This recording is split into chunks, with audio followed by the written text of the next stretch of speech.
So this is implied. This is affirmed. This is known as affirming negative. Affirming negative. You getting it? Okay. So negative, there are two: affirming negative, non-affirming negative. Emptiness of objective existence. Emptiness, positive phenomena, negative phenomena. Negative. Negative. Within negative, affirming, non-affirming. Affirming. Emptiness. Not any. Emptiness of objective existence. Affirming, non-affirming. Okay. Audrey is very firm, saying that is non-affirming. Others are very firm, saying there is affirming. How many say non-affirming? Raise your hands. Non-affirming. 1, 2, 3. How many say affirming? 1, 2, 3, 4, 5, 6, 7. How many say not too clear? Okay, it's like this split among 3. Okay. Answer is non-affirming. Emptiness of objective existence is a non-affirming negative, but debate is there. How? When we say emptiness of objective existence, subjective existence invert is affirmed. Yes. You getting it? Yes. Okay, so therefore how come there is non-affirming? But the answer is non-affirming. You getting it? Answer is non-affirming. Whatever the case, answer is non-affirming. So we can debate when we can discuss. You getting it? Okay. Okay, before we say, okay, we are dealing with the first. All composite things are impermanent. From the composite, then non-composite, all these things given to digression. Yet, what we discover, what we covered thus far, this will make our tomorrow's, the following days' class very easy. Don't forget it. So during the group discussion, I would suggest you to discuss more on this. So just what we did yesterday, today we will not have the afternoon second session. Getting it? So then you decide what to be done, whether group discussion or keep the group discussion. Say the 1 o'clock group discussion. Then after that, right, optional. Right, 1 o'clock, and then the remaining another 1 hour free is there. Just up to the individual. You want to continue discussing, because if the group isn't too long, you will feel tired. 1 hour is good, or one hour 15 minutes is also good, right? And then you can rest or think more, right? Particularly, what I would suggest is before you go into the technicalities, emptiness is affirming negative, non-affirming negative. Before you jump into this, just first try to bring up bullet points. What the entities. Isolates. What is entities? What is isolates? What is the example of entity was 1? Isolate was 1. Entity was different. Isolate was different. Entity was 1. Isolate was different. Right? These examples you try to do a little bit of exercise. That way your mind. What is more, knowing the concepts, and then the intelligence to know the concepts. Of the two, second one is more important. Do you understand what I say? You knowing the concept is one, then you building the intelligence to know the concepts. Of the two, the second one is more important. It is like giving a bread and giving the skill to make bread.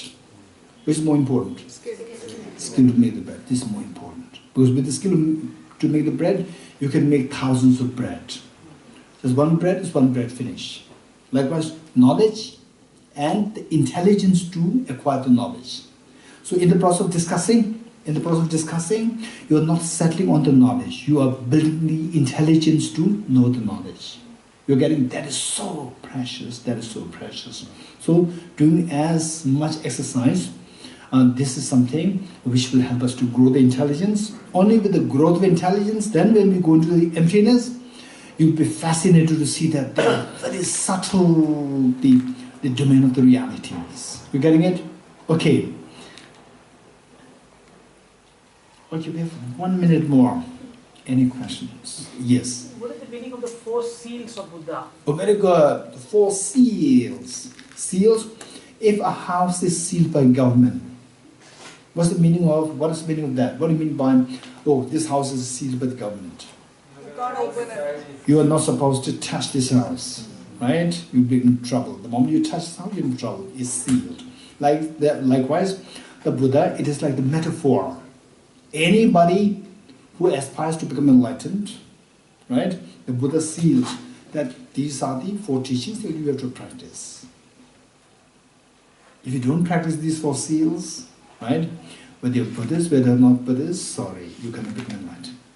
You're getting it? It's not that I'm saying this, the Buddha is saying, this is the reality. Right? I discovered it, I'm not inventing it. I did not invent it, I discovered it. That these are the 4 teachings, but only if you practice this, you can become enlightened. Even if you want to become enlightened, if you don't practice these 4 things, there is no exception, you cannot become enlightened. So these are like the metaphor that the Buddha sealed them by saying that teachings of the Buddha, some teachings can be interpreted, right? Depending on time, depending on the location. For example, let's say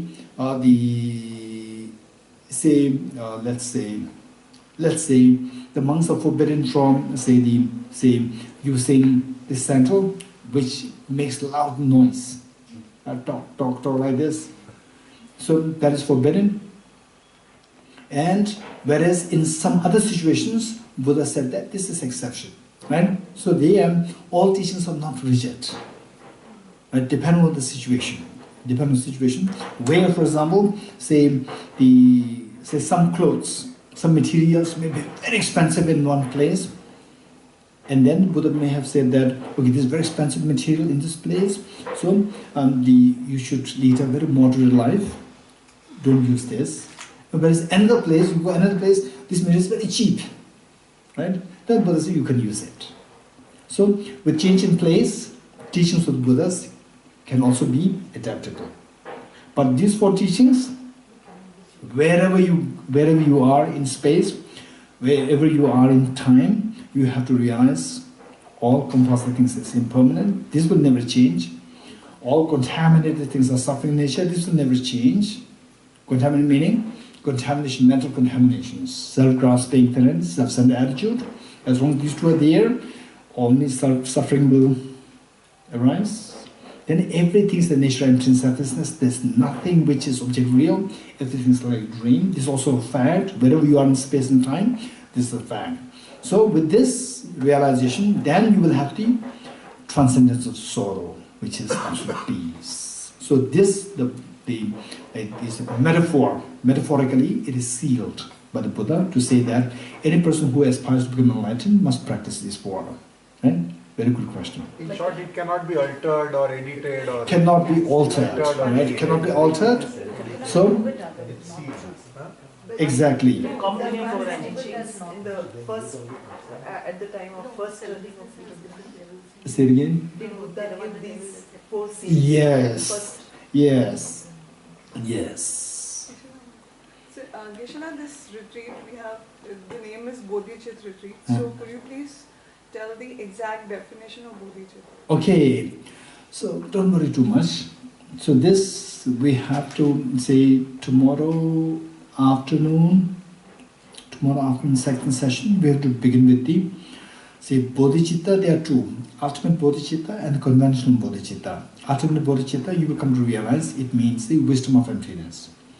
Conventional Bodhichitta is the altruistic intention to become Buddha. Bodhi is the Buddhahood, Chit is the mind. The mind aspiring to become Buddha for the benefit of all sentient beings. Right?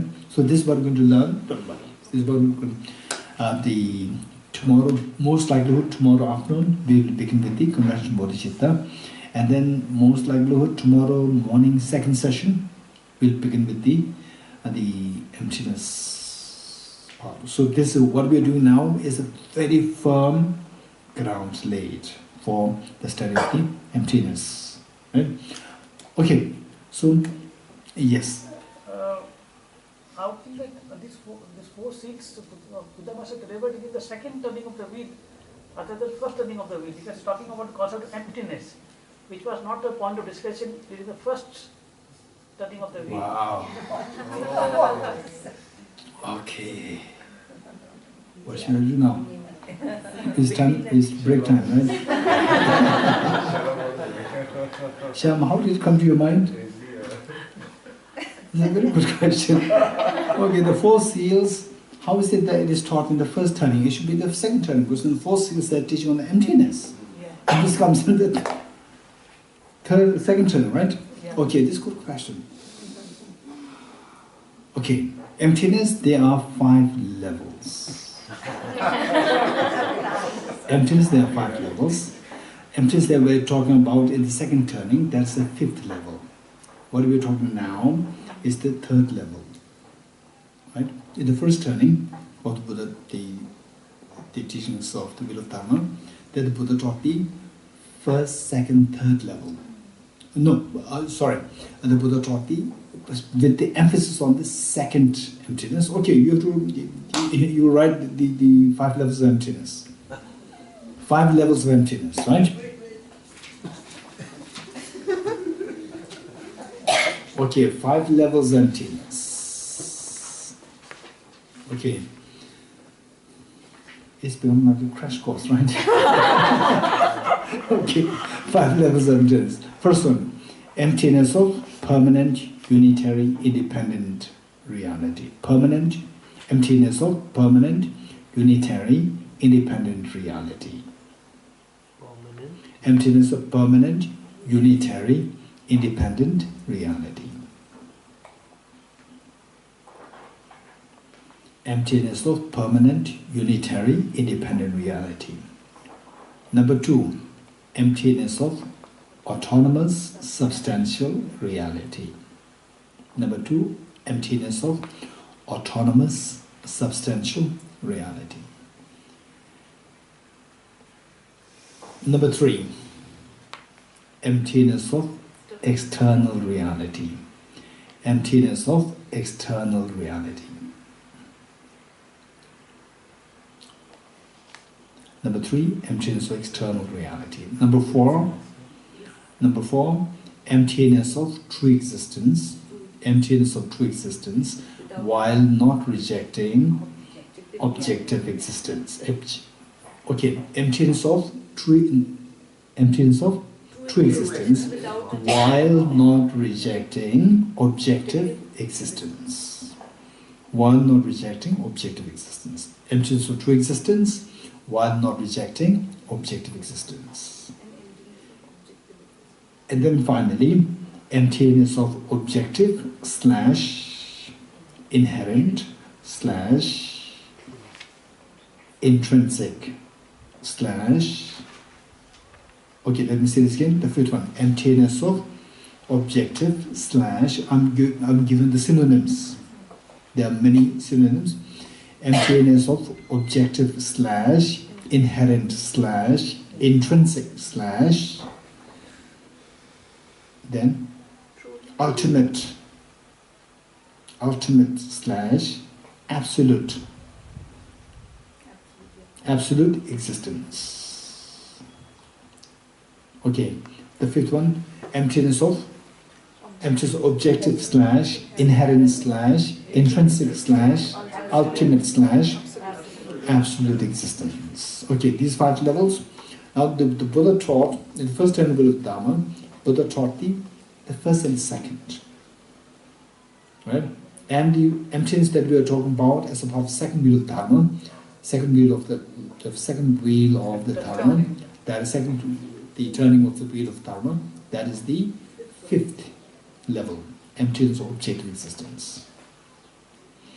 Okay, very good. We covered a lot of materials. How about the 3rd and 4th, emptiness? Sorry? The 3rd one is the third. Okay, 3rd one in the 3rd wheel, yes. 3rd and 4th. Yeah. No, 3rd one. The 4th one and the 5th one, these two came into split. With the more like a later development. The 4th and 5th, these two are actually going the same direction, and there's a very nuanced distinction came into being because of the philosophers' positions. Yeah. Okay, this is a little later development. Right?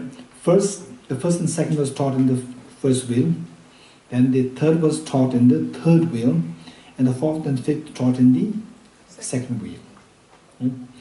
Okay, very good. Piyata Om Gati Gati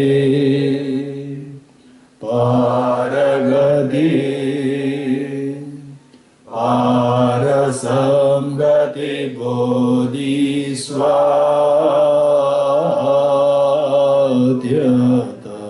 Om Gati Gati Paragati Parasamgati Bodhiswatyata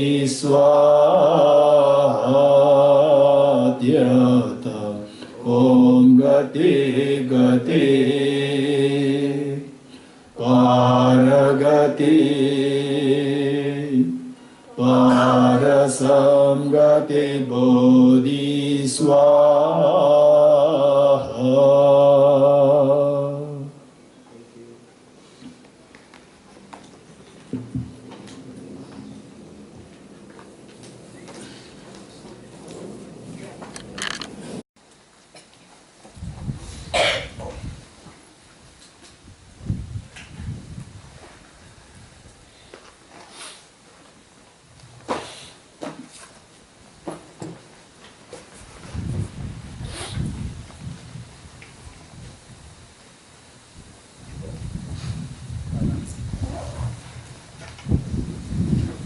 Okay, setting a proper motivation. So now the explanation will be much less. We'll go through the proceedings straight away. Setting proper motivation, which has 3 points: refuge field, Bodhichitta field, and the purpose of this practice. For the refuge field, again 2 points: what to visualize and how to visualize. First, what to visualize Buddha Shakyamuni and all the Buddhas and Bodhisattvas, all the enlightened beings in front of you.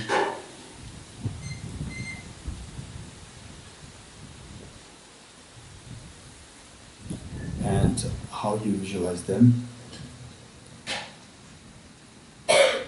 They are like your very affectionate parents. And imagine that you come home demoralized when you're age 5, 6, 7, being bullied by elder children in school. And your parents are waiting there to give full love, affection, attention and embrace.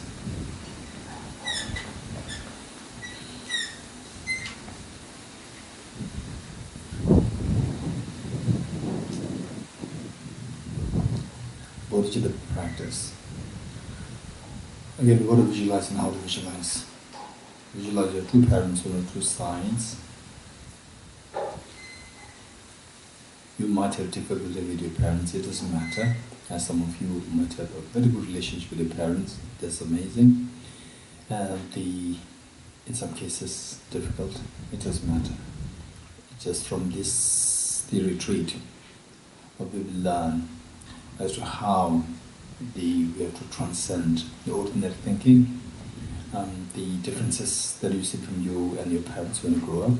This is simply a sign of our ordinariness. And for the purpose of the practice, which you'll eventually realize that, okay, so the difference that I've been seeing was more my own fabrication rather than the reality.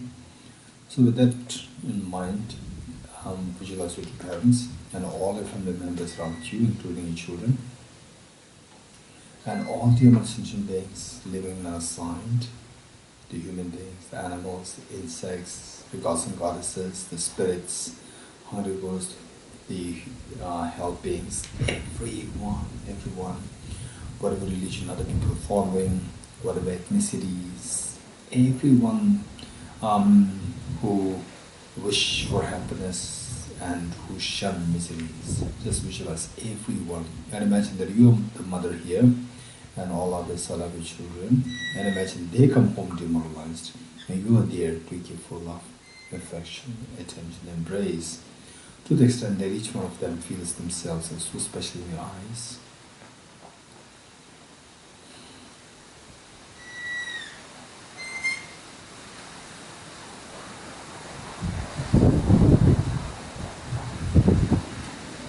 And the purpose of this practice is awakened. This incredibly the powerful, incredibly beautiful Buddha nature that exists within each one of us. Awaken that. What we are prone to sickness, aging, death, sadness, anxiety, depression. These are not our true natures. The true nature within us is infinitely happy, infinitely peaceful, infinitely in possession of wisdom, in possession of infinite compassion, infinite power, infinite wisdom. And why this is the true nature is not manifest as yet is because it is mixed with the soil of the mental defilements. Just as the gold, when mixed with the soil, the gold is not visible. And how do we know that there's gold here?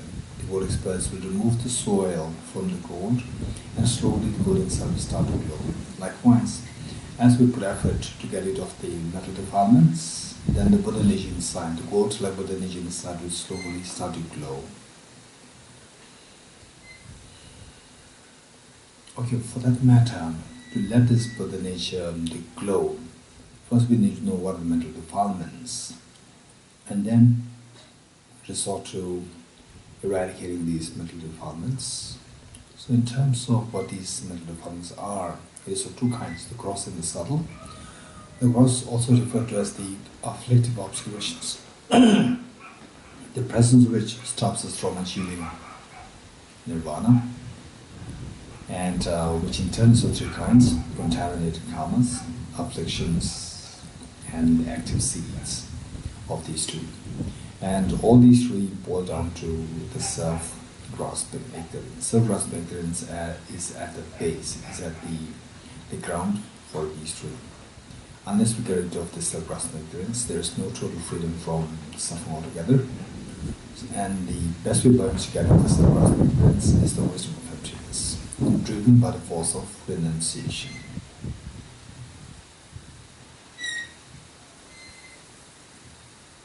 And on the other side we have the subtle mental defilements, referred to as the cognitive obscurations. The presence of this stops us from achieving total enlightenment or Buddhahood or omniscience. And this again can be eradicated only by the wisdom of emptiness. But because this state is very subtle, the driving force must be extremely powerful. That should be the Bodhichitta, the incredible love of Bodhichitta, incredible altruism of Bodhichitta, grounded on great compassion, supported by renunciation. So this should be our approach. With that in mind, let's turn to page 3 of the book.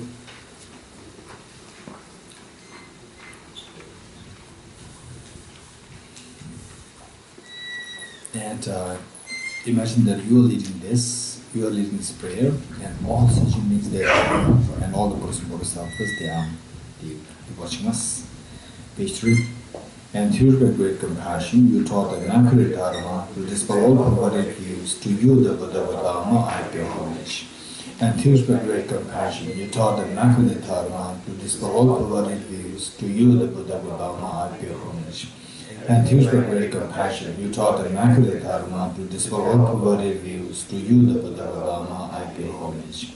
I go for refuge until I'm enlightened to the Buddha, the Dharma, the Sangha. By my accumulations of the practice of giving and so forth, may I become a Buddha to benefit all sentient beings. I go for refuge until I am enlightened to the Buddha, the Dharma, the Sangha. By my accumulations of the practice of giving and so forth, may I become a Buddha to benefit all sentient beings. I go for refuge until I am enlightened to the Buddha, the Dharma, the Sangha. By my accumulations of the practice of giving and so forth, may I become a Buddha to benefit all sentient beings. Okay, before we continue reading this, one thing that I'd like to remind you is that every time we recite these stanzas, there are 3 ways of reciting this. One is the same, and taking for granted that we have a sense of respect, sense of enthusiasm, sense of inclination, all are there. With all this piety, all these things there, still there are 3 ways of reciting this. One is, you recite this in the words flow, words flow, but the meaning does not flow, and the experience does not flow. This is one way of reciting it. Number two is just paying attention to the words and then the meanings. By paying attention to this, then the words flow, meanings flow, experience may not flow. Number two. Then somebody who actually studied all these concepts so well, for example, enthused by great compassion. What is meant by great compassion? And did you really practice it? Did you really feel it? And through practice, you start feeling this compassion. And then when you say this word, enthused by great compassion. So there, and then as you deliberately try to invoke that experience of the compassion practice which you did separately, then you see that the meaning is reflected and experience is also reflected. Words flow. Three things are happening. So that is the most effective way of reciting it. That itself becomes a practice, actual practice, transformative practice. Okay.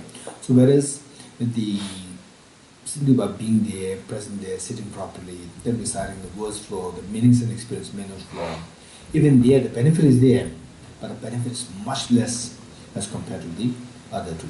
And for the third level and the second level, the difference between the first and the second level, and likewise third level, is that with the first, you will not feel tired.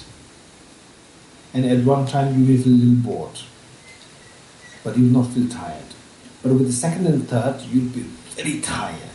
You will feel exhausted very easily because so much energy is consumed to reflect on the meanings and to invoke experiences. So much energy is consumed, you will easily feel tired.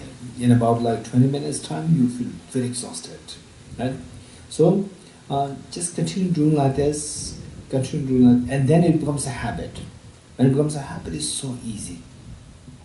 Initially, it can prove to be very exhausting, but eventually, if you're used to that, then as you read this, all the meanings are reflected, the experiences are being invoked. It's amazing. People sit in meditation just to invoke compassion, just to invoke the wisdom emptiness, and you just reading it, experience already so richly invoked within you. Okay, this is how we keep in mind. Then, as of now, experience-wise, it will be a little difficult. The experience, for that matter, you have to actually practice it separately. Say, it's the great compassion. What's compassion? And then invoking the compassion, spend more time, 10 minutes, 20 minutes, 30 minutes, and so forth, invoking compassion. And then you talk Immaculate Dharma. Immaculate Dharma refers to the wisdom of emptiness. What is wisdom of emptiness? Again, study, reflect, get conviction, and the experience. Try to improve them. And only after that, then you read this, you can try to exude wisdom, compassion, and the experience. Okay, so this is how we should be reading it.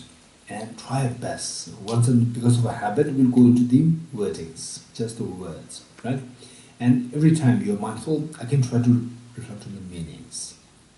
All this is very exhausting. Still try it, and then once it becomes habit, it's very easy. You could feel that just by reading this, for example, like the 20-30 pages, you could feel some kind of transformation happening within you already. By reflecting on meanings, and more precisely the experience. Okay. Independent origination. There is no ceasing, no arising, no annihilation, no permanence, no coming, no going, no separateness, no sameness. I prostrate to the consummate Buddha, the supreme among all teachers, the one who taught this peace, which is free of elaborations. I prostrate to the mothers of the hearers, the Bodhisattvas and the Buddhas, who through the knowledge of all these hearers seeking pacification, complete peace, who through the knowledge of past causes those helping migrators to achieve the aims of the world, and who through the possession of omniscience helps subduers as part of varieties of teachings. The one who has transformed into the reliable guide, motivated by altruism to benefit sentient beings, the teacher, Sugata and protector to you of my persuasions. the one who has eliminated the web of conceptualizations, and is endowed with the divine bodies of the vast and the profound, who eternally shines forth a forever noble light rays, to you the Buddha make prostration. Inspired by wisdom and compassion, today in the Buddha's presence, I share the mind of full awakening for the benefit of all sentient beings. Om ye dharma hetu prabhava hetum tesham tathagato yavatat tesham chayo nirodha evam vati mahashramana yesvaha. Om ye dharma hetu prabhava hetum tesham tathagato yavatat tesham chayo nirodha evam vadi mahashramana yesvaha. Om ye dharma hetu prabhava hetum tesham tathagato yavatat tesham chayo nirodha evam vadi mahashramana yesvaha. All phenomena arise from causes. The causes are taught by the Tathagata. The cessation of the causes as well is taught by the great seer. Profound, peaceful, elaboration, free, clear light and non-composite. Such is the natural dharma I have discovered. Finding no one who can fathom this teaching, in silence I retire inwards. Beyond utterance, thought and expression is the professional wisdom. Unsees and has the nature of space. Is the object of apprehension of self-realized wisdom. To you, the mother of the Buddhas of the 3 times ideal beings. All composite things are impermanent. All contaminated things are the nature of suffering. All phenomena are the nature of emptiness and selflessness, transcending sorrowless peace. The Guru is the Buddha, the Guru is the Dharma, likewise the Guru is the Sangha. The Guru is the source of everything wholesome. I go for refuge in the Guru. By the sound of the vibrant drum of Dharma, you liberate all beings from miseries. I beseech you to kindly remain and give teachings until the end of the expanse of billions of eons.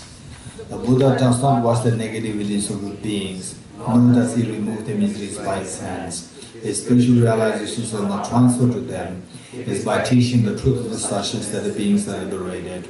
With folded hands I beseech the Buddhas of all directions to shine the light of Dharma for all the little miseries gloom. If attached to this life, you are not a spiritual practitioner. If attached to samsara, you have no renunciation. If attached to your own self-interest, you have no bodhicitta. If there is grasping, you do not have the view. Okay, page 14. Praise to Shakyamuni Buddha.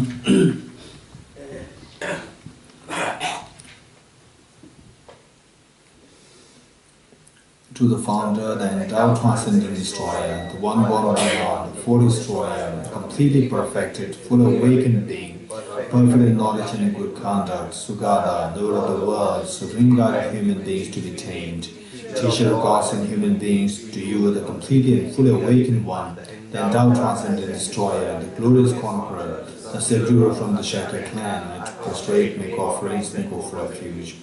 When all supreme amongst humans you were born on this earth, you would place on 7 strides, then set supreme in this world. To you who are wise, then I prostrate.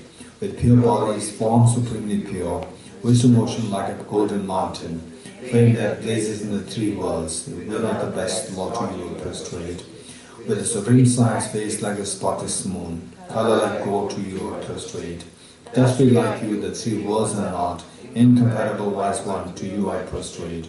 The Saviour having great compassion, the Founder having all understanding, the Fielder married with qualities like a vast ocean, to you the Tathagata I prostrate. The purity that frees one from attachment, the virtue that frees one from the lower realms, the one part, the sublime pure reality, to the Dhamma that pacifies I prostrate. Those who are liberated and also show the path to liberation, wholly feel qualified with realizations, who are devoted to the moral precepts, to you the Sangha prostrate. Do not commit any non-virtuous actions, perform only perfect virtuous actions, subdue your mind thoroughly, this is the teaching of the Buddha. A star, a visual liberation, a flame of lamp, an illusion, a drop of dew or a bubble, a dream, a flash of lightning, a cloud, see conditioned things as such. Through these merits may sentient beings attain the rank of all-seeing, subdue the four faults, and be delivered from samsara solution, perturbed by the waves of aging, sickness, and death. Okay, page 29, Heart Sutra. As we recite the Heart Sutra, a reminder, 3 points not to miss. What is the question asked by Shariputra to Avalokiteshvara? What is the response given by Avalokiteshvara to Shariputra? Number 3, what's the benefit if we practice the illusionary nature of all phenomena that we indicated by Avalokiteshvara? I persuade to R.A. Gem. Thus did I hear at one time the Buddha was dwelling on a mass of Vanchas mountain in Rajgriha, together with a great community of monks and a great community of bodhisattvas. At that time, the Buddha was absorbed in concentration, all the categories of phenomena called profound illumination. Also at that time, the Bodhisattva Mahasattva Avalokiteshvara looked upon the very practice of the profound illumination of wisdom, and behold those 5 aggregates also as empty of inherent nature. Then through the power of the Buddha, the Venerable Shariputra said this to the Bodhisattva Mahasattva Avalokiteshvara: how should any child of the lineage who wishes to practice the activity of the profound perfection of wisdom train? He said that, and the Bodhisattva Mahasattva Avalokiteshvara said this to the Venerable Shariputra: Shariputra, any son of the lineage or daughter of the lineage who wishes to practice the activity of the profound perfection of wisdom should look upon it like this, correctly and repeatedly, beholding those 5 aggregates also as empty of inherent nature. Form is empty, emptiness is form. Emptiness is no other than form, form is also no other than emptiness. In the same way, feeling, discrimination, constitution factors, and consciousness are empty. Likewise, all phenomena are empty, without characteristic, unproduced, unseen, stainless, not without stain, not deficient, not fulfilled. Shariputra, therefore, in emptiness there is no form, no feeling, no discrimination, no composition factors, no consciousness, no eye, no ear, no nose, no tongue, no body, no mind, no visual form, no sound, no smell, no taste, no object of touch, and no phenomenon. There is no I element, and so on, up to and including no mind element and no mental consciousness element. There is no ignorance, no extinction of ignorance, and so on, up to and including no aging and death, and no extinction of aging and death. Similarly, there is no suffering, origination, cessation of power. There is no solid wisdom, no attainment, and also no non-attainment. Shariputra, therefore, because there is no attainment, bodhisattvas to rely on and dwell in the perfection of wisdom, the mind without obscuration, and thus without fear. Having completely passed beyond error, they reach the end point of nirvana. All the Buddhas who dwell the 3 times also manifest a complete awakened, non-surpassable, perfect, complete enlightenment in reliance on the perfection of wisdom. Therefore, the mantra of the perfection of wisdom, the mantra of the great knowledge, the unsurpassed mantra, the mantra equal to the unequaled, the mantra that thoroughly pacifies all suffering should be known as truth, since it is not false. Mantra of the perfection of wisdom is declared: Yata Om Gade Gade Para Gade Para Samvade Bodhi Swaham. Shariputra, the Bodhisattva Mahasattva, should train in the profound professional wisdom like that. Then the Buddha arose from that concentration and commanded the Bodhisattva Mahasattva Avalokiteshvara, saying, well said, son of the lineage, it is like that, it is like that. One should practice the profound professional wisdom just as you indicated in the Tathagata's rituals. The Buddha, having thus spoken, the Venerable Shariputra, the Bodhisattva Mahasattva Avalokiteshvara, who surrounding the entirety, all the gods, humans, asuras and gandharvas were overjoyed and highly praised as spoken by the Buddha. Yata Om Gate Gate Paragate Parasamgate Bodhi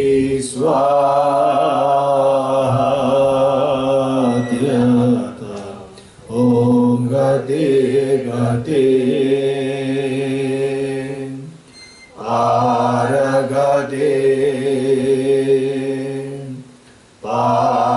Samgate Bodhi Swaha Tyata Om Gate Gate Paragate Parasamgate Bodhi Swaha Tyata Om Gate Gate Paragate Parasamgate Bodhi Swaha Tyata Om Gate Gate Paragate Parasamgate Bodhi Swaha Tyata Om Gate Gate Paragate Parasamgate Bodhi Swaha Tyata Om Gate Gate Paragate Parasamgate Bodhi Swaha Tyata Om Gate Gate Paragate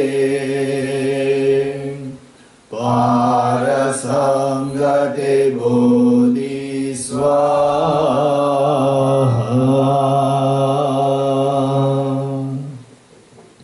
By the teachings of the three supreme jewels possessing the part of the truth, may in and outer hindrance be transformed, may they be dispelled, may they be non-existent, may they be pacified, may all negative forces opposed to the Dharma be completely pacified, may the host of 80,000 obstacles be pacified, may we be separated from problems and conditions harmful to the Dharma, may all enjoyments be in accord with the Dharma, may auspiciousness and perfect happiness pervade this place now.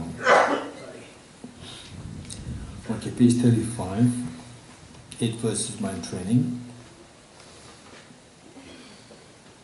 The old book, what's the page number? Audrey? 31. 31.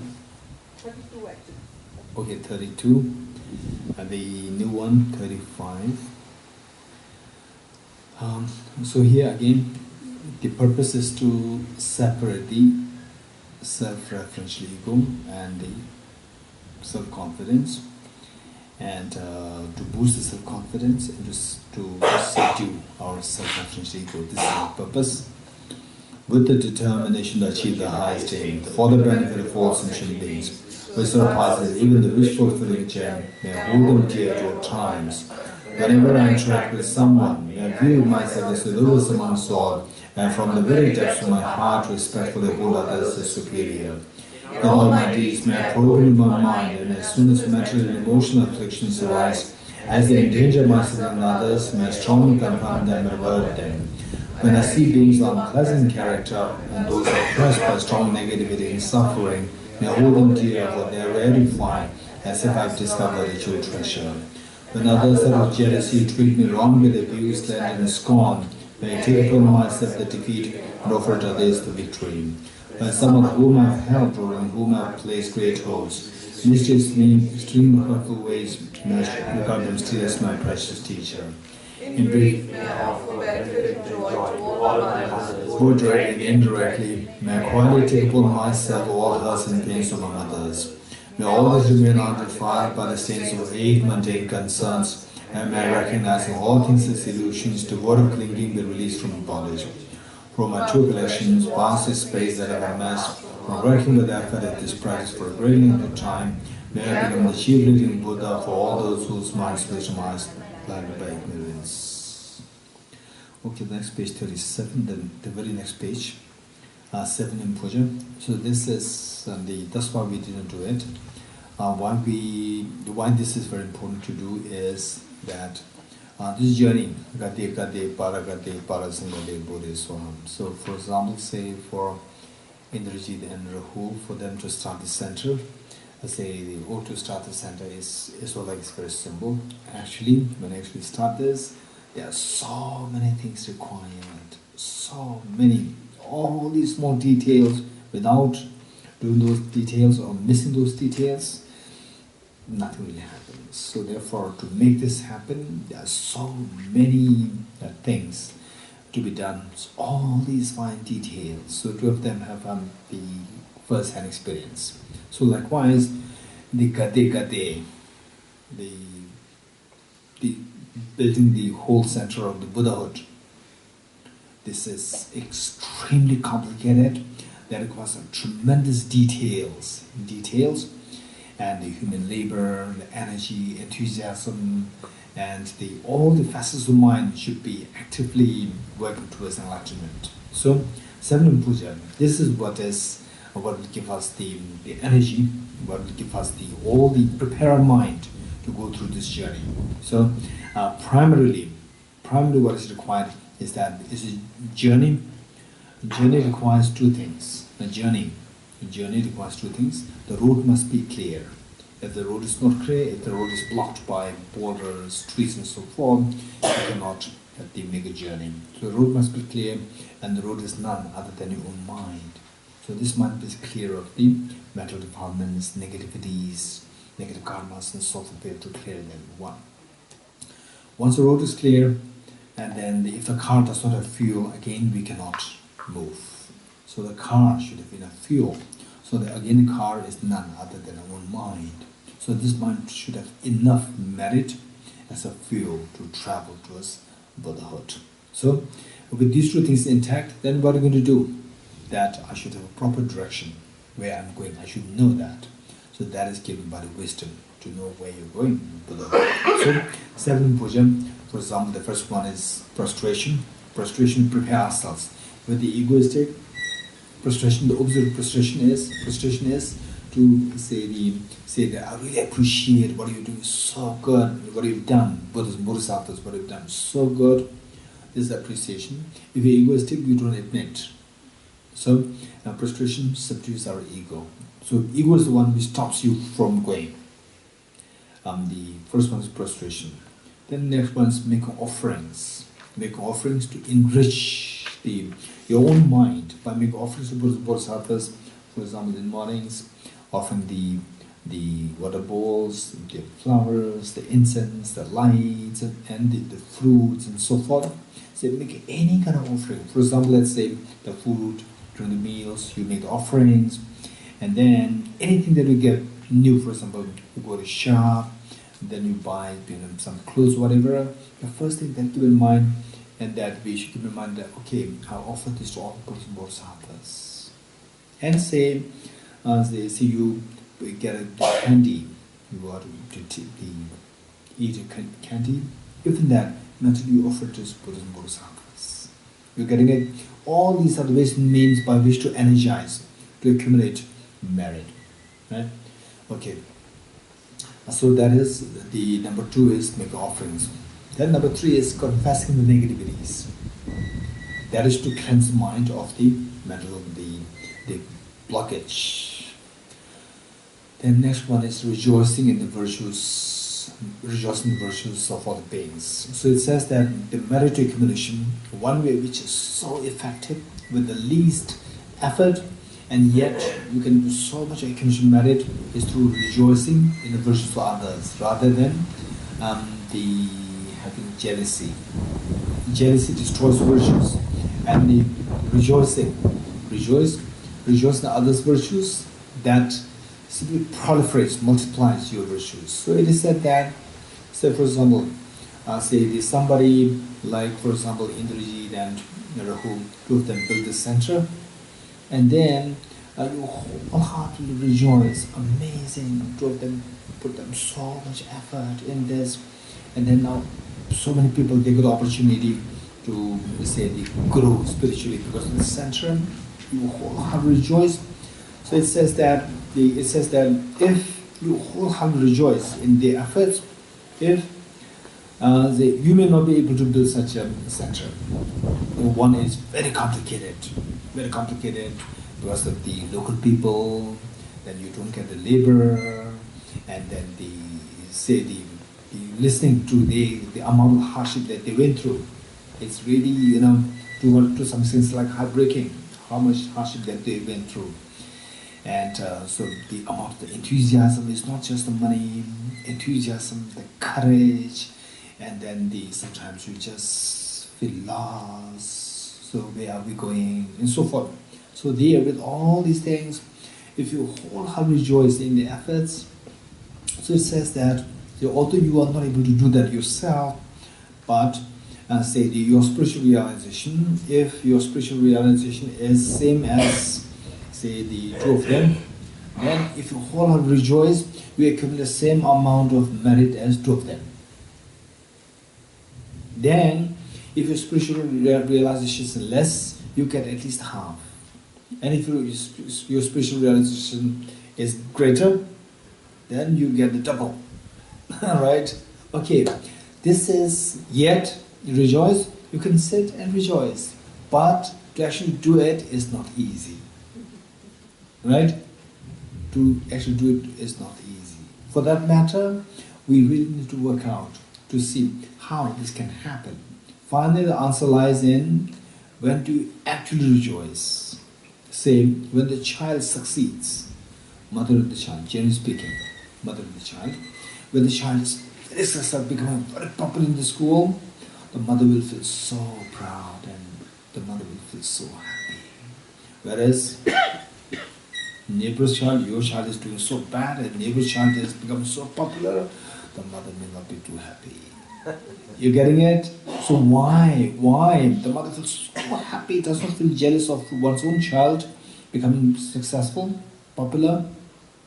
Why? While the same mother feels, instead of the rejoicing, jealous towards somebody else's child becoming popular. Why? Because of the lack of love and the love. Towards your child, there's a tremendous love. This love keeps jealousy far away, at distance. You're getting it? And the rejoicing, all these things happen. So finally the answer lies in love and affection, compassion. If you practice compassion, all these good qualities automatically come. Rejoice, all these things happen, and the bad things automatically go away. Okay, so these are the seeing our limitations, and then see to dependent on what factors these good qualities will originate, dependent origination. Right? That is very important for us. Okay, then rejoicing, and then requesting Buddhas and Bodhisattvas to turn the wheel of Dharma, meaning that the beings suffer because of the ignorance. Ignorance means they don't know.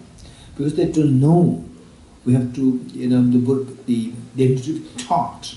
So who can be the best person to teach these things? Is the Buddhas and Bodhisattvas. So we request the Buddhas and Bodhisattvas to continue to give teachings to all sentient beings. And then requesting Buddhas and Bodhisattvas to be with us till samsara ends. Because it is, say, for example, very young, vulnerable children, when the parents pass away, is so painful. Because who will take care of these children?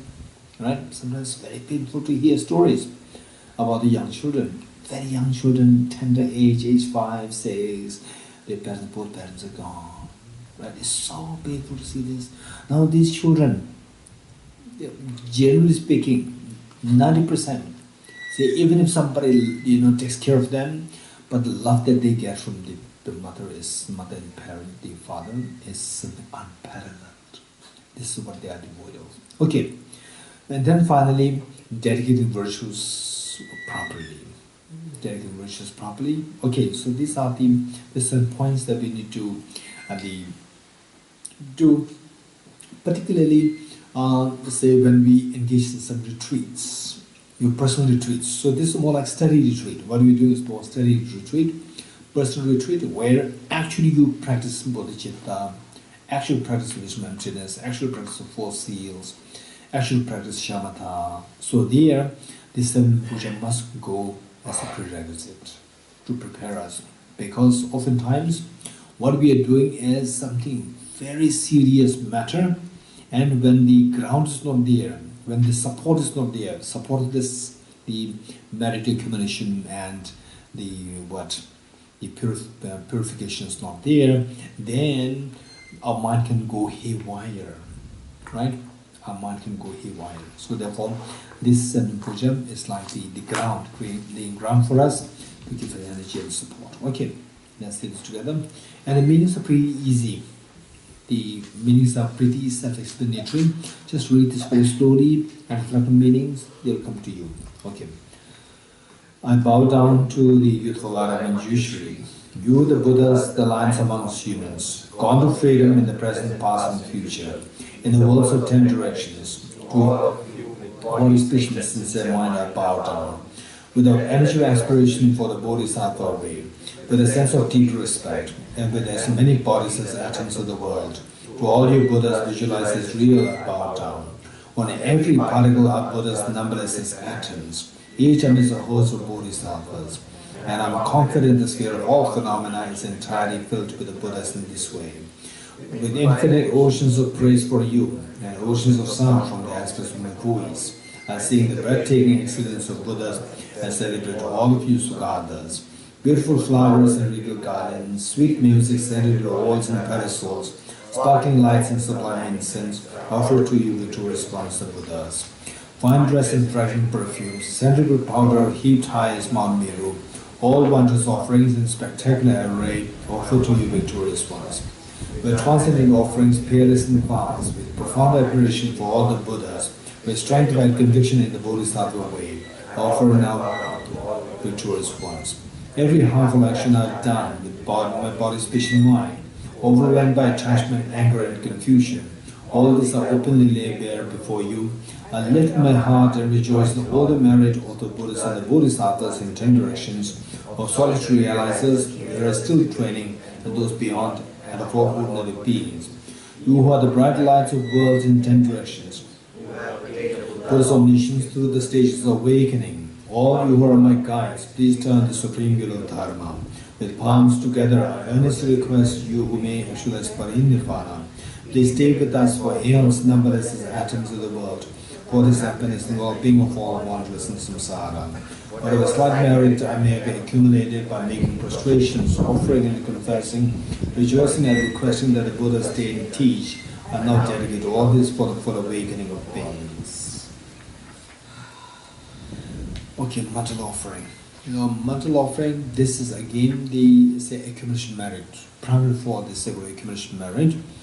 And the mandala has a connotation. Mandala has many connotations. The universe to be seen as mandala, one.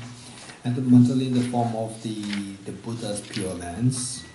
Mandala in the form of the abodes. Abodes are the mansion of the Buddhas, the palaces of the Buddha's Bodhisattvas. And so in short, what we are offering here is we are offering everything best that we can think of in this universe, not just in small scale, on the large scale, whether you own them, whether you don't own them, we just offer all these to Bodhisattvas. And say, in terms of what being the offered there, we see the Mount Meru, the 4 continents and so forth. So there, they say this universe depicted here is according to the classical Indian cosmology, so which may not hold true today, which may not hold true now, because of the things that the science we discovered what the universe is very different from how that's depicted in the classical Indian the cosmology. But the point is, it doesn't matter whether this universe is exactly like Mount Meru, the 4 continents. Doesn't matter. So what we do is that as we say these wordings, we imagine that we offer the best of everything that exists in this universe. This is what we should visualize, and the wordings can go like this because the same wording was said by the incredibly many the enlightened beings for all these many the centuries. So the blessings are there. So with that in mind, we offer. And then after offering this mandala, then there are 2 sets of requests. 2 sets of requests there. These 2 requests will summarize all the teachings and the Dharma practice. Okay. First request, set of the requests or the prayers was written by a Venerable Gambopa, the student of Jismila Repa. And then the second set of the four prayers were more like set by one of my teachers, Gyanam Repa, and which I put them more formalized in proper format. I put it there. My teacher said in a very randomly, in some writings. From there, I put them together. So this is a very powerful that incorporates all the Dhamma practice. And particularly towards the end of the retreat, if we can go through these two sets of the requests, and particularly the second one, you see that this summarizes everything of the Dharma. Okay, with that, we'll say the mandala offering in Tibetan. You see the transliteration there. So we'll say this with a tune. And how many of you know this hand gesture? Okay, doing the hand gesture and then holding the book. It's very complicated, right? Okay. Okay, how many of you know this hand gesture? Okay, if you don't know this, maybe after this, then I would say that okay, Chetanla will be over there. The Sunan will teach Elaine. Chetan will teach the Richa and Rekaji, and okay, Shubhangaji is teaching the Surichi and Audrey. I don't know. You don't know this? Oh. Okay, not a master's course. Okay, it doesn't matter. Okay, so in Dorji you have many students. Okay, then the Rahu there we have Vipin there, and then maybe the Nita will teach Shamji here, right? Okay, not now. During the breakfast time. Okay. So basically we see that the two ring fingers protruding out, that symbolizes the Mount Meru, and the four sides isolates, ISOLATES, entities and isolates, right? Okay. So we have to know this concept. What is isolate and what is entities? This is the next question.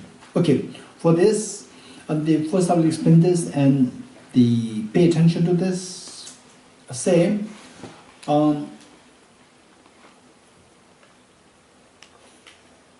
okay, say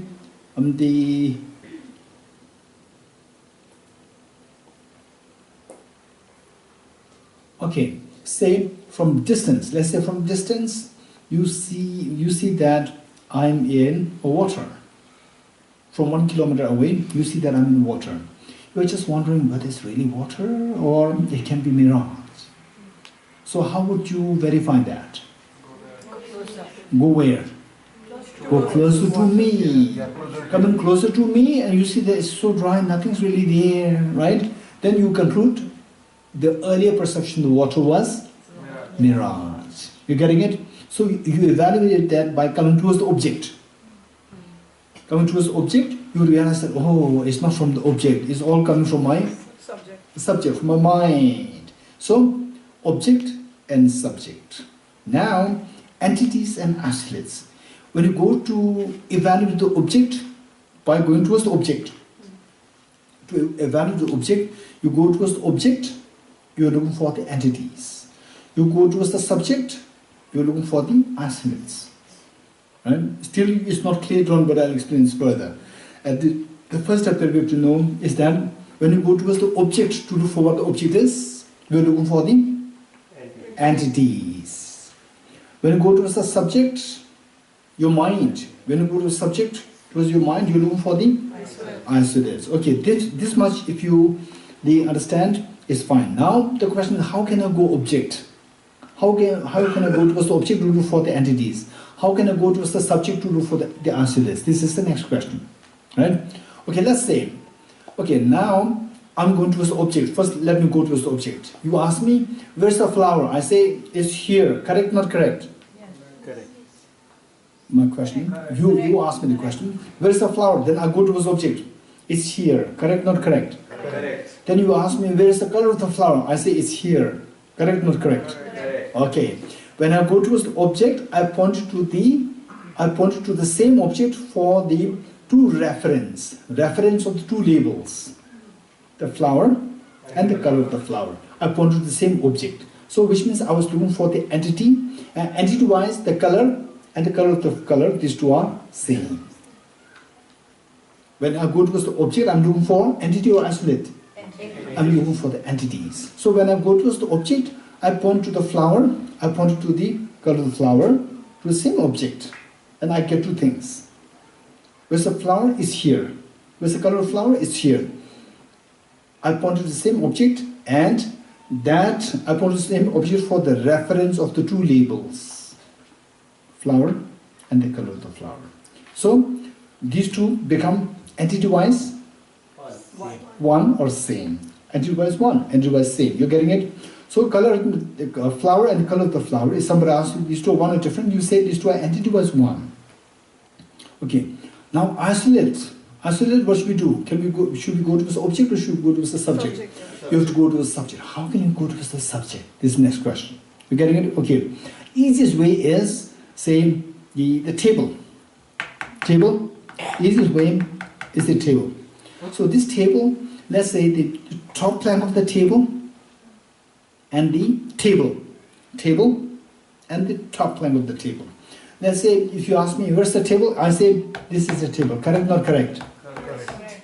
And you ask me where's the top plank of the table, I say this is the top plank of the table. Correct, not correct? Correct. Both are correct. So table and the top plank of the table, are these two entity was one or different?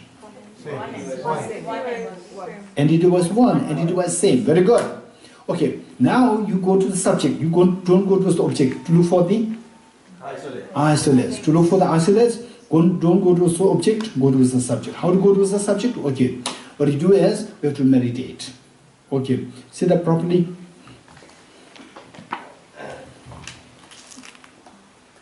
Towards the subject, you have to think. It is thinking, it is your thinking that you have to look for the isolates. Okay, now meditate on the table.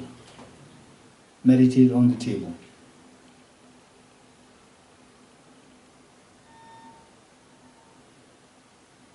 Okay, now open your eyes. Again, close eyes and meditate on the top plank of the table.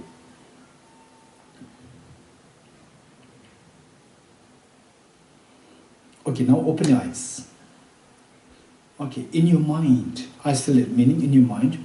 Did you see difference between the table and the top of the table? Yes.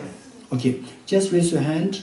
Who likes to share with us as to what the difference is in your mind? Vipinji? First, I saw the whole table, and then the second time I just saw the top of the table. Very good. So the top line with the legs. That's the table. For the top line, just the top without the legs. Did you get it? Yes. So in your mind, they appear different or they appear same? Different. Very good.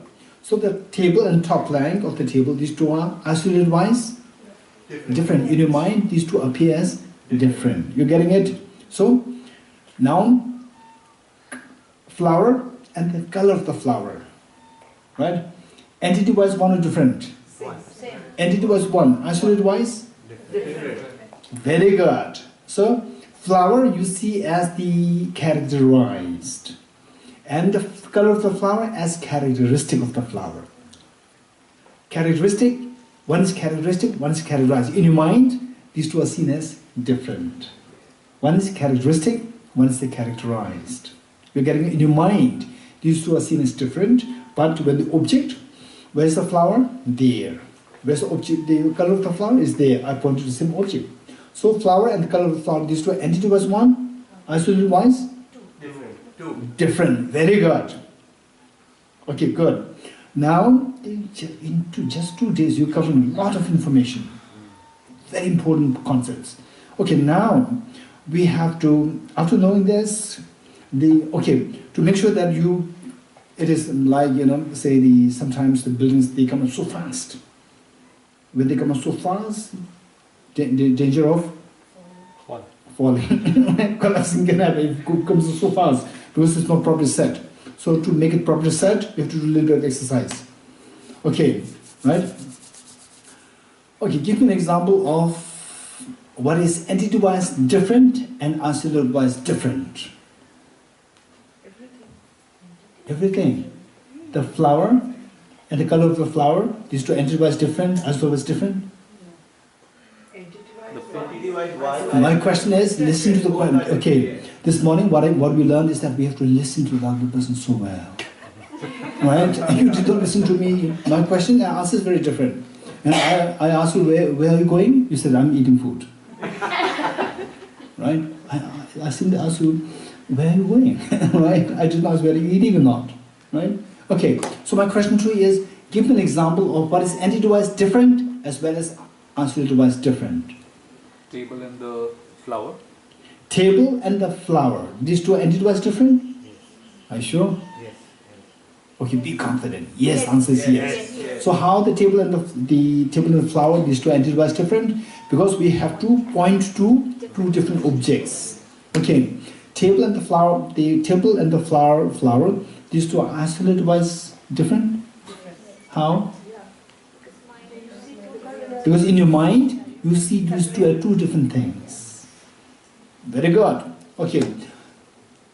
Any other examples? What is entity-wise different as well as absolute-wise different?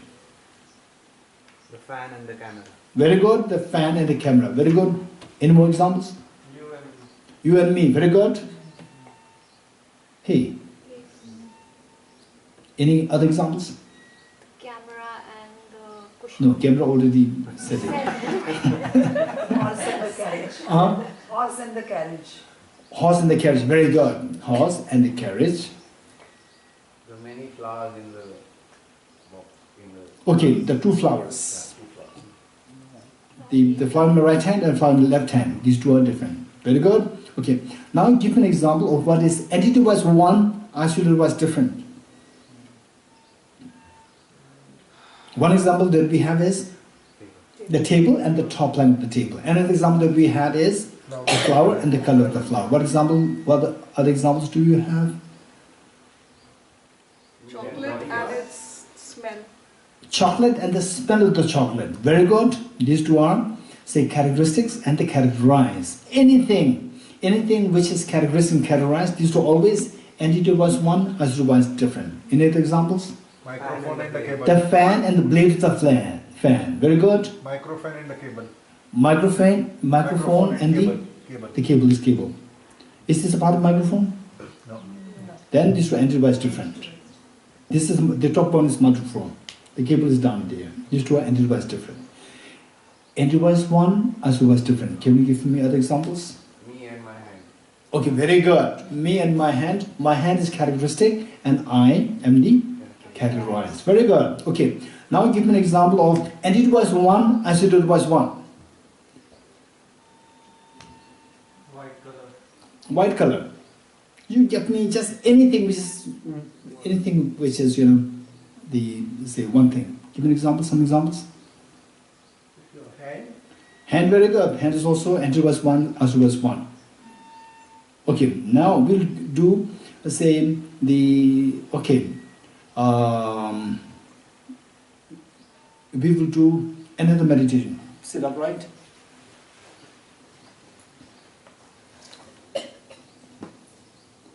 Okay, let us meditate on the Buddha statue.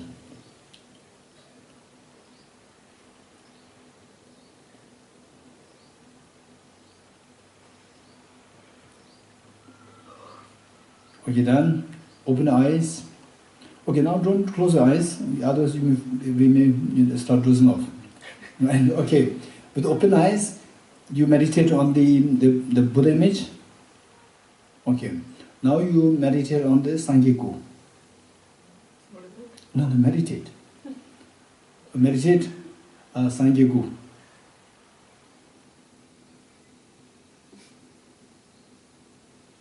Why are you staring at me? We don't don't know the meaning of Sankhya. Huh? No, meditate. On Sankhya go. Meditate. Why are you staring? We don't know the object. I see you don't know what Sankhya go. Sankhya go means Buddha statue. Okay, now meditate on the Sankhya go. Okay, now meditate on Buddha statue. Okay, tell me, what's the difference? There's no difference. So Sangyeku and Buddha statue, these two are the absolute wise? One, because in your mind, these two appear same. Although these two bear two different labels, but what they come to my mind is just the same. You're getting it? So these two are, although have two different labels, but these two are absolute wise one. Okay, now what examples have we given? Entity wise one, absolute wise different. Entity wise different, absolute wise different. Entity wise one, absolute wise one. Okay, we are left with one thing.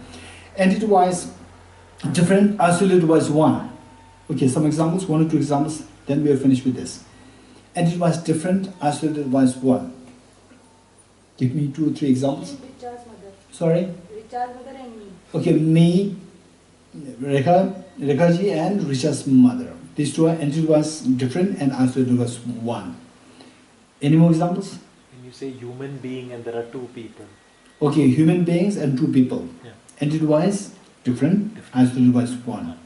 Okay, any more examples? Can forest be a entity wise one? No, just give an example. Forest. Forest is, no, my question, entity wise different, absolute wise one. What are the examples? Hey, we already got 2 examples. How is that entity wise different? Richa's mother and No. So just give me examples. Right? You may challenge Rekhaji later. Okay, any more examples? We are not, in the first place, we are not getting the examples. One example that we gave, you challenge it. When he said white color, I don't know what the example was for, but white color No, that is both are entity wise one. That is entity wise one, absolute wise one. That's finished already. No, but white color, if it is, the fan is white and the wall is white. So Okay, white wall and white fan. Entity wise different, absolute wise same. Okay, we got 3 examples. What more examples we have? At least we got 3 examples. Yes? Apple and save. Apple and save.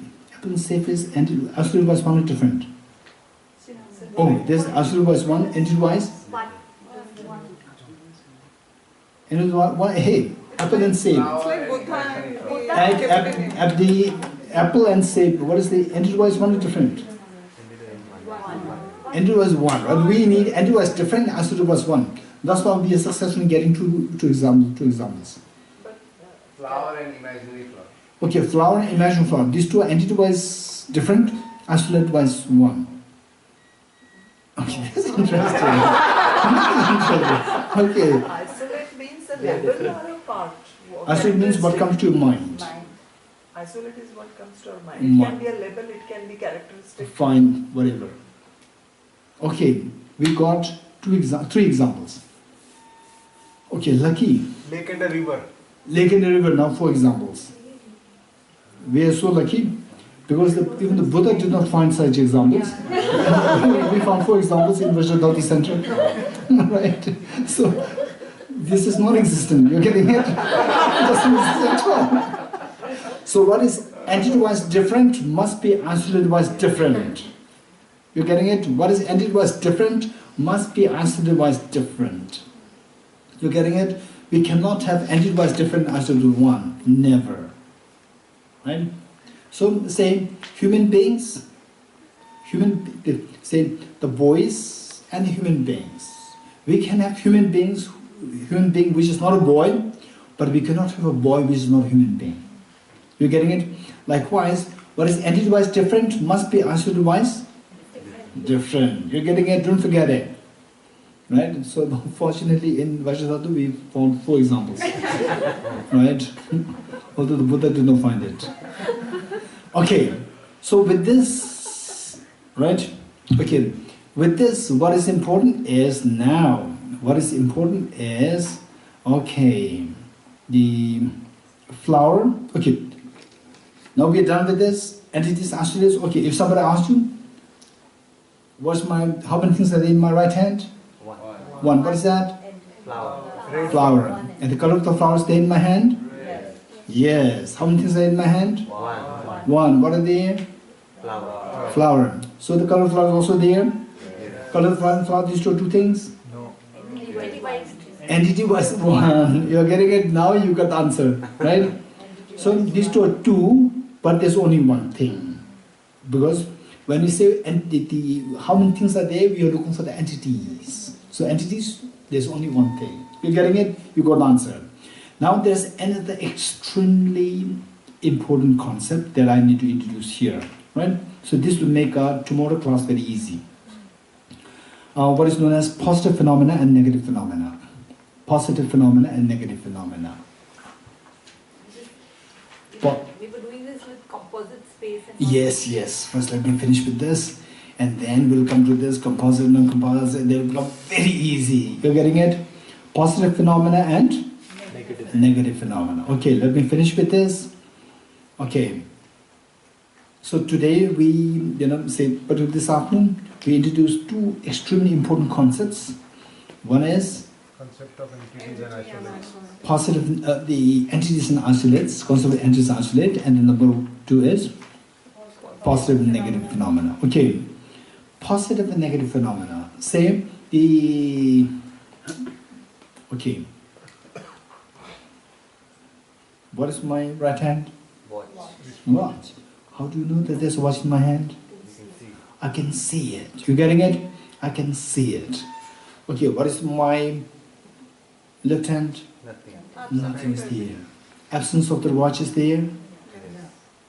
How do you know that? Because you cannot see a watch. Oh, you cannot see a watch, right? So which means even the blind person also sees the absence of the watch in my hand? Because he cannot see the watch.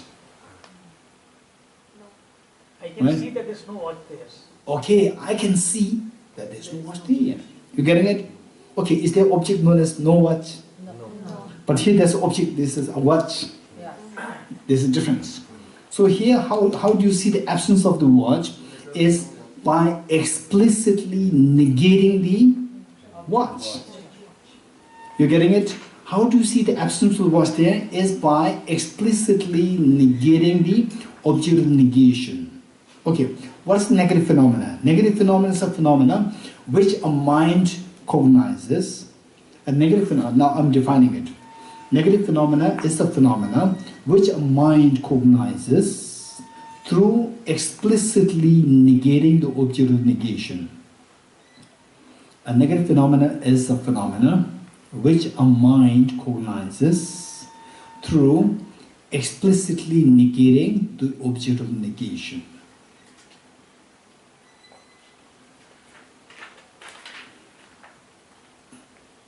Positive phenomena. Positive phenomena is a phenomena which a mind cognizes not through explicitly negating the object of negation. Positive phenomena is a phenomena which a mind cognizes through not explicitly negating the object of negation.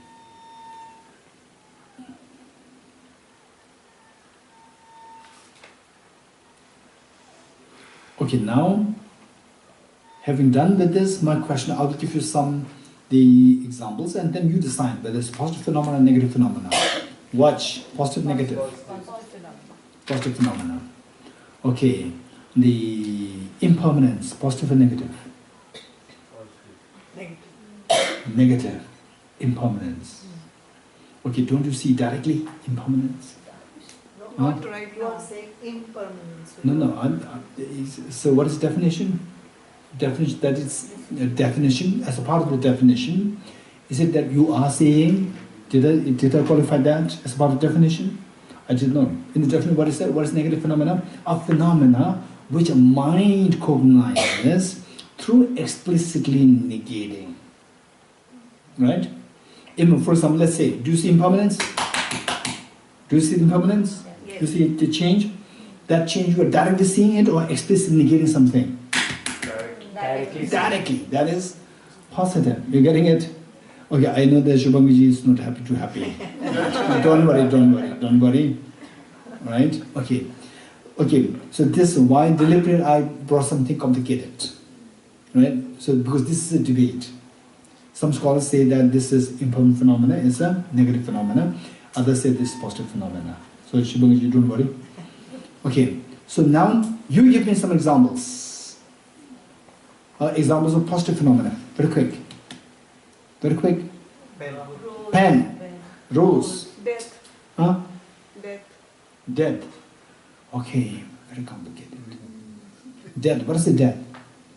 Death is the absence of life. Absence of life. Right? You negate the life. Explicitly negate the life. That's known as death. Okay, that is negative phenomena. Okay. Subjective existence. Subjective existence. Is it positive or negative? What is it? Subjective energy, what does it mean? Which you see, it's from the subject side. It's not coming from the object side. Something that exists from the subject side, not from the object. Objective is subjective existence. All existence. Examples of all existence. Yeah. Now to understand this, first I have to understand what is objective existence. Then only Okay, very good. Okay, so Neeraj, I know he deliberately creates, the what? Ripples. Ripples. Yeah.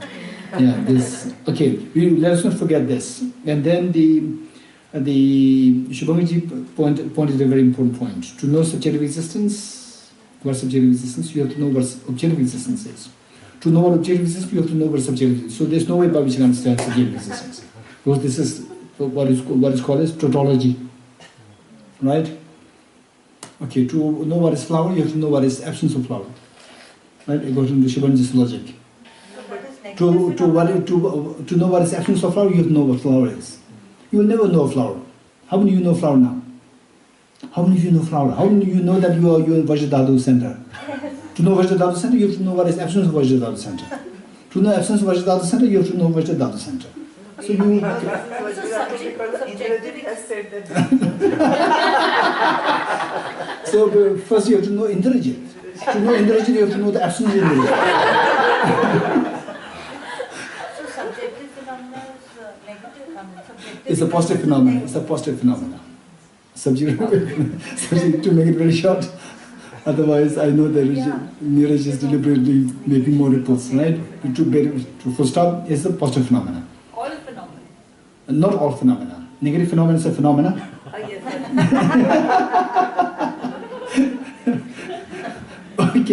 Okay, very good. Now, the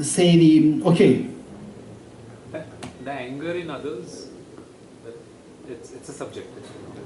But anger in others is a subject. Then anger is a positive or negative phenomena. Positive phenomena, right? Positive. Yes. If you think as your heartbeat or your breathing, what you're breathing, where would that? Breathing is a positive phenomenon. Heartbeat is a positive phenomenon. Absence of heartbeat is negative phenomenon. Right? Okay. Now from this so we know the positive phenomena and negative phenomena. You're getting it? Positive phenomena and negative phenomena. Now a negative phenomena, it has let's say the what's in my hand? Right hand? Flower. What is my left hand? Absence of flower. Or nothing. Absence of flower. Absence of flower there.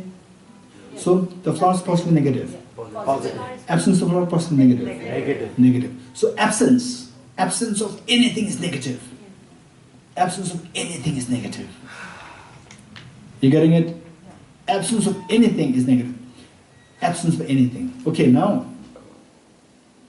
Absence of anything is negative. Don't forget it. Okay, now. What is this? Flower. Is this tiger? No. Okay, this flower, is this tiger? No. Is this absent of tiger? Yes. So absent of tiger of this flower is positive negative phenomena. Negative. This flower is positive negative. Positive. So with the same object they are positive, they are innumerable positive the innumerable negative phenomena. This flower is not a house. This flower not being a house is positive and negative. Negative. This flower being an object, positive and negative. Positive. You're getting it? So with the same object, there are innumerable number of positive and negative phenomena. So this flower exists truly or not? No. So according to Prasangic philosophy, we say that everything is like dream. Everything is subjectively real. Nothing is objectively real. So this flower is objectively real or subjectively real? Subjectively real. Subjectively real means it is empty of objective reality. It is absent of objective reality. Absent of objective reality, empty of objective reality mean the same. So, absence of objective reality, positive, negative. Absence of objective existence, positive, negative. Negative. Absence. All absences are negative. Therefore, emptiness is always negative phenomena. You're getting it? Emptiness is always negative phenomena. Okay, now you'll be wondering, where are we going, right? Okay, don't worry, now we'll come back. We'll come back how? Okay. Do you see the space between you and me? Yes. Do you see the space? Yes, we can see the space. The space that we see is known as composite space. You're right? Just as this flower has so many characteristics, absence of tiger, absence of house, and so forth, even the space that we have, that we see between you and me, it has so many characteristics. One of the characteristics is that this space is absent of obstruction. This space is absent of obstruction. Does it obstruct you? This space between you and me, does it obstruct you? You okay? Stretch your arms. Between you and you can freely stretch your arms, right? So which means that you know that there's no obstruction. So this space, composite space, one of the characteristics is that this space, it is absent of obstruction. So this quality, this space that we see and the absence of obstruction, these two are entity-wise one or different. Where's the space? This space in between. Where is the absence of obstruction? Here. I point to the same object. Entity was same. Isolated was one or different? Different. You're getting it? The space that I see is the characterized, and absence of obstruction is the characteristic. Out of innumerable characteristics, this is one of them. And this is absence. So the space that we see, can we see directly? Yes, that is positive phenomena. And the absence of the obstruction is positive or negative? Why negative? Right? Okay, absence of obstruction is negative because all absences are negative.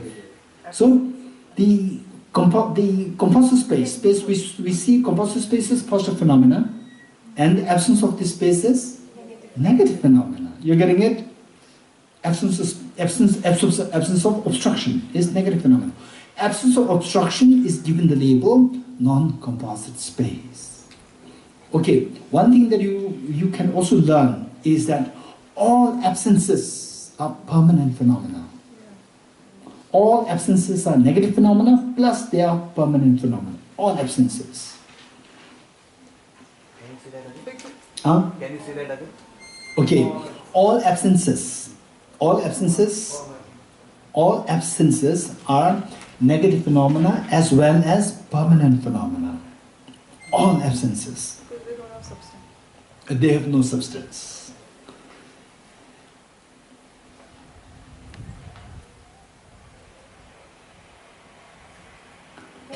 All absences are negative phenomena as well as they are permanent phenomena. Don't forget it. Okay. Now from this, now. Then all phenomena are negative and positive. No. Negative and positive phenomena, these two are mutually exclusive. What is a boy cannot be a girl. What is a girl cannot be a boy. You're getting it? Mutually exclusive. But the same object has both. Mind and the body, these two are mutually exclusive, but the same person can have both. I have mind, I have body. but I am not mind, I am not body. My mind is not body, my body is not mind. These two are mutually exclusive, but the same person can have both. Likewise, the same flower can have positive phenomena, can have negative phenomena, but the same object is not. Right? The same object can be either positive or negative, but not both, but can have both. I can have my body, I can have my hands, but I am not hands. Likewise, the object is positive or is negative, but cannot be both positive and negative, but it can have both positive and negative characteristics. Right? Okay, from this, what we learn is that all absences are negative phenomena as well as permanent phenomena. Right? Okay, so thus now what is very important is emptiness. Emptiness is absence. Emptiness of objective existence means absence of objective existence. Emptiness is a positive or a negative phenomenon? Negative. Emptiness is permanent, impermanent phenomenon? Permanent. Very good. Just in 2 days we covered all another master's course. Right? Indrajit is very happy because he dropped from the another master's course. Right? Now he's picking up. Now I'm so happy that in 2 days I got everything. Likewise Rahul also. Right? He's so happy, smiling from behind. Okay, so now the point is that the now negative phenomena we have to divide it further into two: affirming negative, non-affirming negative. Negative phenomena we have to divide it into two: affirming negative and non-affirming negative. Affirming negative and non-affirming negative. Affirming negative and non-affirming negative. Okay, let's say I don't drink coffee. I don't drink coffee. Is a positive phenomenon or negative phenomenon? Negative. How? Affirming This is just absence of drinking coffee. Right? Absence of drinking coffee. Absence of everything is, all absences are negative. So, I don't drink coffee. Positive, negative? Negative. Okay. Right? Say okay, you bring coffee, and then I said, I don't drink coffee. Right? Then what will you bring? Coffee. You will do tea. Right? You bring me tea. Who told you that I drink tea? Right? Who told you that I drink tea? Okay. So, if I say I don't drink coffee and you bring tea, you are not going to be a good attendant. Because you don't know the affirming, non-affirming, negative. Right? Okay, what will you do? Then you will bring water? Or you will bring, okay, we have to ask Pritiji. Right? If I say I don't drink coffee, what will you bring? Ask you what would you like to have. Very good. Right? Okay, because I just explicitly negated drinking coffee, and it does not affirm anything else. No additional information is given to you. I just rejected drinking coffee, finish. I didn't give you any information that I drink tea, I drink juice, I drink water, I drink milk. I did not give you any other information. I just explicitly negated the objective negation, and then I do not affirm anything else. That is known as non-affirming negative. You're getting? So the best thing is, you ask what you like to drink. You're getting it? You ask before you bring anything. And some people, they can be very short-tempered. Who told you that I'm drinking tea, right? You bring tea? If you bring the milk, who told you that I'm drinking milk? Who told you that I'm drinking juice? Who told you, may scold you? You being so kind, the other person may be very, badly scold you. Okay, so for that matter, you have to ask. You getting it? Okay. Whereas I say that okay, that I am just an ordinary person. I am just an ordinary person, and I don't eat anything anything in the night time. I don't eat anything in the night time, but I'm a very ordinary person. I don't eat anything in the night time. Okay, so is this positive or negative? Huh?